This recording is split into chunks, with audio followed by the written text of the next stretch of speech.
자, 우리가 인터넷에서 제가 퍼온 게이지인데 이렇게 봤을 땐 아마 에이, 뭔 말이야 진짜 어렵다 막 이럴 거예요.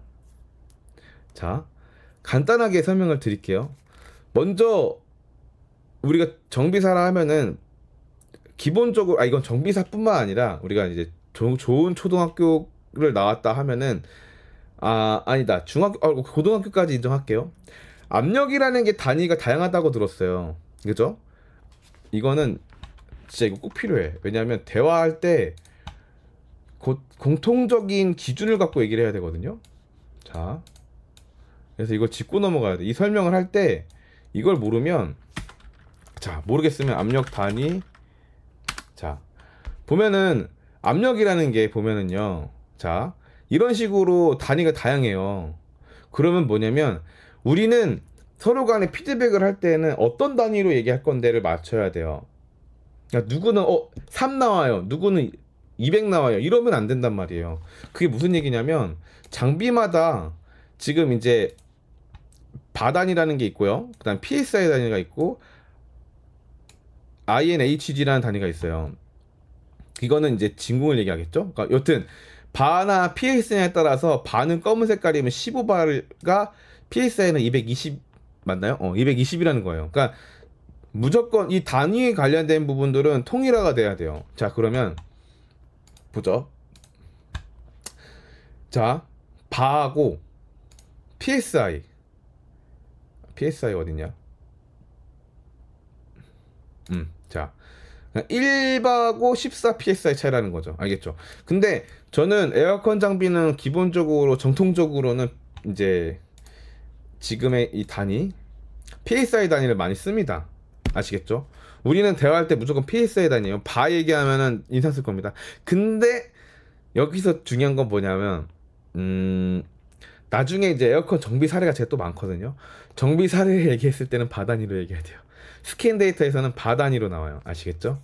그러니까 그걸 알아야 돼요. 그래도 이제 압력이라는 게 내가 요구하는 PSI 200이라는 게 바에서는, 자, 거꾸로 200이라는 게 13바 정도 되는구나. 그러니까 이런 식으로 하면 알아들어야 된다는 거예요. 아시겠죠? 자, 그러면 뭐냐면 간단하게로 뭐냐면 에어컨 가스는 뭐가 됐든 간에 정상적이라고 하면은 노멀 레인지라고 하죠. 여기서 여기까지가 있어야 정상적이다. 뭐 저압에서는, 그죠? 고압에서는 여기서부터 여기까지다. 그죠? 여기 이것까지만 알아두시면 돼요. 잘 모르겠어. 그러면 나는 이제 이 기본적인 거부터 해볼게요. 이제 우리 그 초보정 회사들. 자, 봤죠? 나는 이렇게 그림 그렸어. 이렇게. 자, 우리 영진이. 자,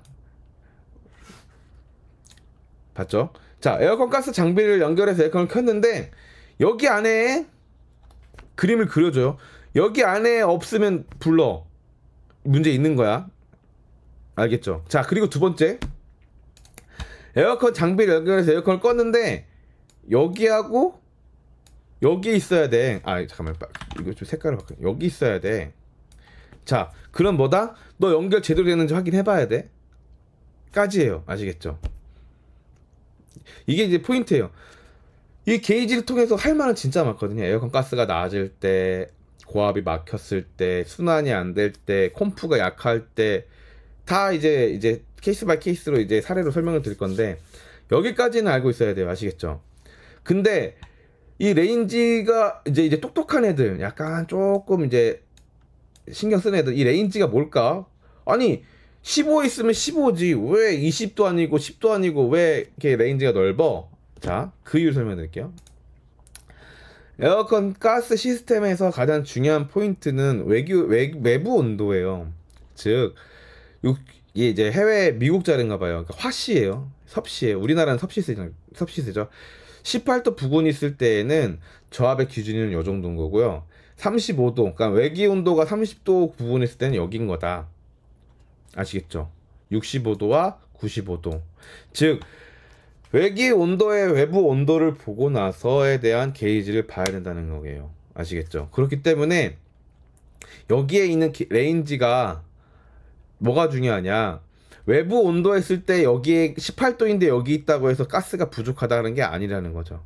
그러니까 어디서 어설프게 좀 알겠는데 잠깐만 게이지가 여기 있어야 뭐야 지금 여기밖에 없다고?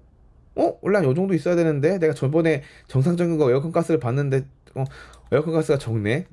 알았어. 그러면은 고객님 에어컨 가스가 적어 보이는데 이거는 가스 충전해야 될 것 같습니다. 이러면 안 된다는 거예요. 그러니까 정확하게 외기 온도가 몇 도고 그 부분 했을 때는 이렇게 낮게 나오고 외부 온도가 높으니까 이때는 높아지는구나. 이런 거를 이제 좀 약간 개념을 알아야 된다는 거죠. 아시겠죠?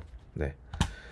자, 진짜 오늘 중요 포인트 지금 3개 얘기했어요. 그 다음에 저희가 이게 에어컨 장비가 2014년도 14, 15, 16, 17, 18, 19, 20, 21, 22 10년 썼네요.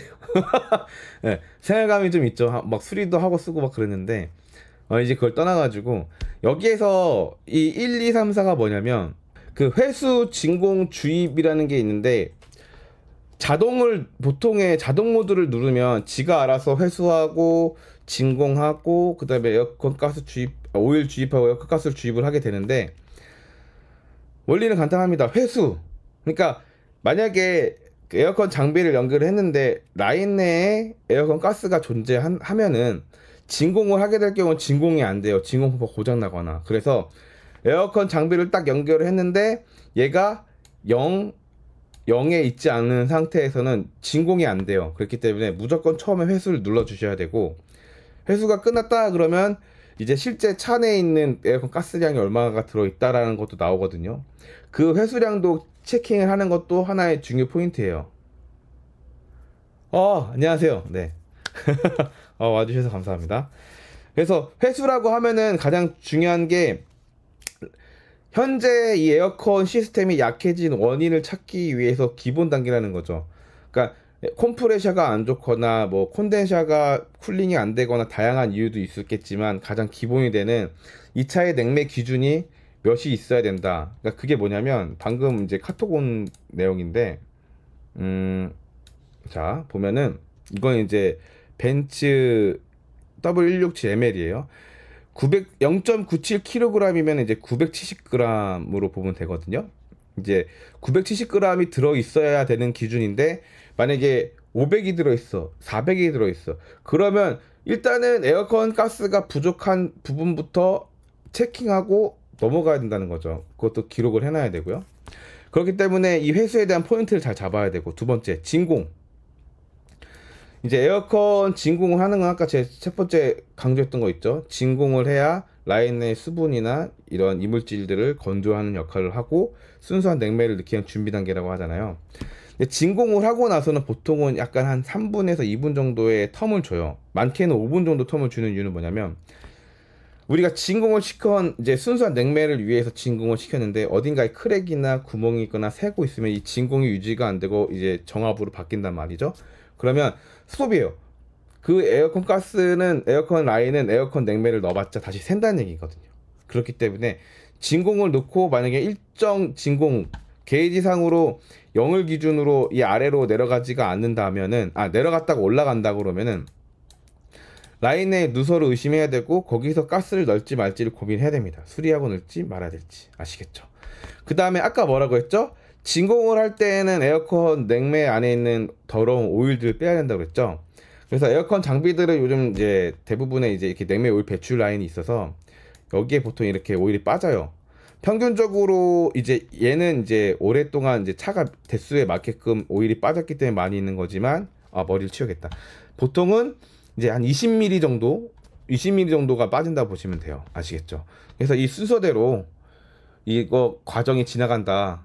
이렇게 보시면 될 것 같아요. 아시겠죠?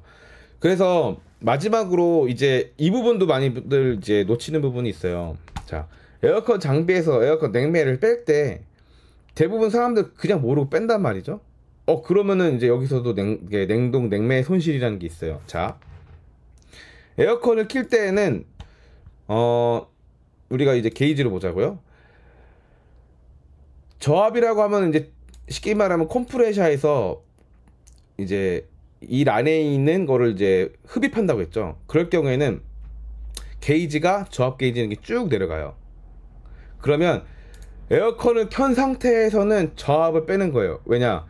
에어컨 호스가 이렇게 연결이 될 경우에는 이 냉매 이게 쭉 이렇게 빨려 들어가겠죠. 빨려 들어갈 때 빼야 이 에어컨 그 저압을 뺐을 때 이 라인에서 손실될 수 있는 냉매량이 이제 최소한을 되는 거고, 고압은 아까 뭐라고 했죠? 펌핑을 한다고 했죠. 압력이 펌핑 되려고 했을 때 어거지로 뺄 경우에는 그때도 손실량이 커져요. 그렇기 때문에 에어컨 장비를 뺄 때에는 저압 회로 같은 경우는 뭐 정 위치가 위험한, 손이 들어가기엔 위험하다 그러면은 굳이 억지로 할 필요는 없지만 시동을 걸고 에어컨이 켜진 상태에서 저압을 해제를 해야 되고요. 고압은 시동을 끄거나 에어컨을 끄고 고압을 해제를 해야 됩니다. 예.